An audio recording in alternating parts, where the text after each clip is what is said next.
Alright, so today is a new video, and today I'm going to be giving a review story about Motley Crue Girls, Girls, Girls.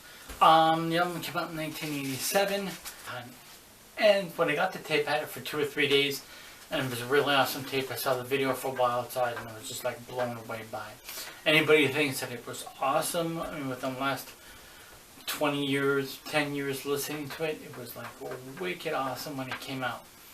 So when I got this tape, it was just like, wow, man, this is an awesome tape. I tell you my whole 1986 story, and I was listening to Motley Crue in like 85, 86. But this was the new album, like right when I was a fan, so it was really exciting and everything.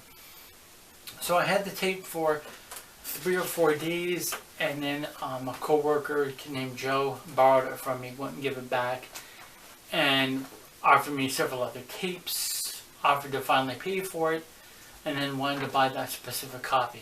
Really strange. I think he probably lost it or damaged it in some ways, or he actually fell in love with the tape and wanted to keep it. But anyways, one of the tapes he gave me was Metallica Master of Puppets, and then Crocus Change of Address, and 3 tapes just so he could borrow it longer, which Metallica figures into the story later. So I got this tape, I went out and bought it again for the $10 he gave me, and I was like, this is a really cool album.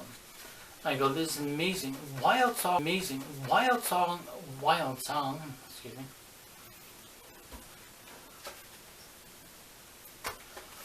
Wild Song was such an amazing song. It was wild, it was just full of energy, that drum beat, the whole video, I mean, just displays it perfectly, like what the show was going to be about. This was one of those ultimate promotions when, you know, bands release like a live video or a music video, they try to get you to come see them live. This was just like, you know, over the top, that whole drum set thing, which of course I know years later we found out Gene Krupa did something like that, but not to the level of like what Tommy Lee did.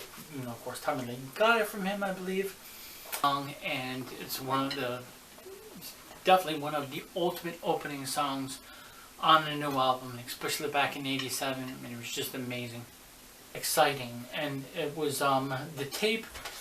Here's the thing, though, the tape had a, I don't want to say strange sound to it. It had a unique sound to it. It wasn't heavy. It wasn't like riff oriented like the first couple of albums. That's for sure. It had good songs, but then after a while, you know, some people were like not too wild about it. You're All I Need was a good song. It was a slow ballad. Of course, people found out later the story wasn't true. It was kind of weird. With all the horseshit that was happening in the 80s, a lot of people figured, oh, holy shit, that happened, and it was believable. Nona, this is the stuff I read too in the magazines and stuff like that, and had a lot to do with it was about Nikki Sixx's grandmother passed away, and Nona is how you say grandmother in Italian. That was kind of strange. I didn't find that out until years later also. So anyways, the song opens up with Wild Side, as you all well know, and I thought it was an awesome song, but to tell you the truth, even back then, you know, people were talking about the album, and, you know, every single time a new album came out, you know, fans amongst themselves talked about it. And I'm like, yeah, Wild Side is the best song. And that's what bands kind of did back then, even to this day, I believe. Take their best song and put it out there. And of course, next came the video for Girls, Girls, Girls, which was a really cool, also awesome song. It wasn't, you know, guitar-wise, it wasn't insane, and drum-wise.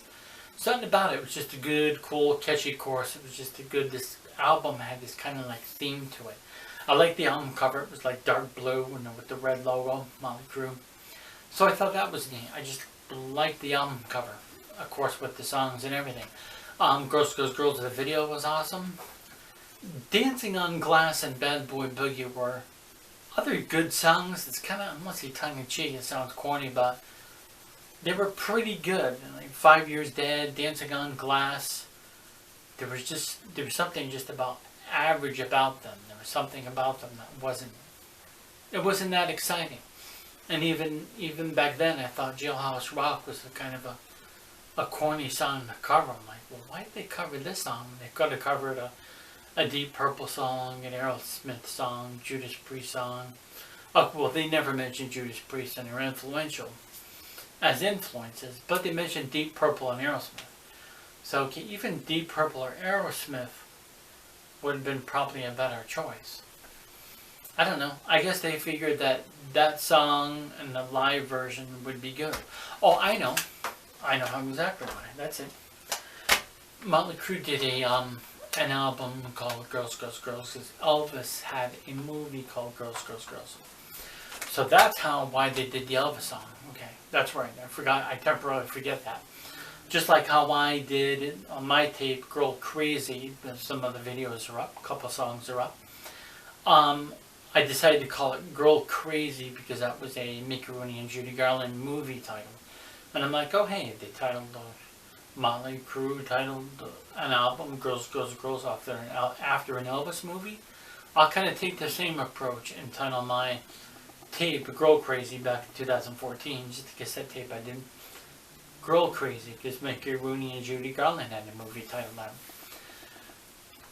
So, if you are new to Motley Crue and you want to check out this album, I suggest you get a couple of others first. It really doesn't specifically matter. I know it's all different. People, when people who are getting into stuff later, they check out, whatever album they come across first. Check out my previous video where I reviewed this album in the previous video, and I didn't hold this up because I forgot I had it. I'm a freaking dumbass. I forgot I had that one. So, Girls, Girls, Girls. Awesome album. It starts off really awesome. Some of the songs on here are just not really that exciting. They sold 4 million copies, but I'm guessing it probably sold 2 million copies within its first year or two, and then within recent years sold like another 2 million. This album reached number 2 on the charts. And as Nikki Sixx or Tommy Lee, one of them said, oh, number 2 was cool, but it wasn't cool enough. Yeah, it was. It was number 2. Who the hell cares? When Houston or Michael Jackson had number 1. It doesn't really matter. This was an awesome album. I remember it. There you have it. So this is a really cool album. I suggest you get it. Wild Side is one of the best and most awesome songs they did. There's some bands that are like that. They put out some albums that are, well, these are okay, but they have that one wicked track on it. So, Motley Crue, Girls, Girls, Girls, comment in the section. Please comment in the comment section below and hit like. And thanks. Until the next video. Thanks for watching.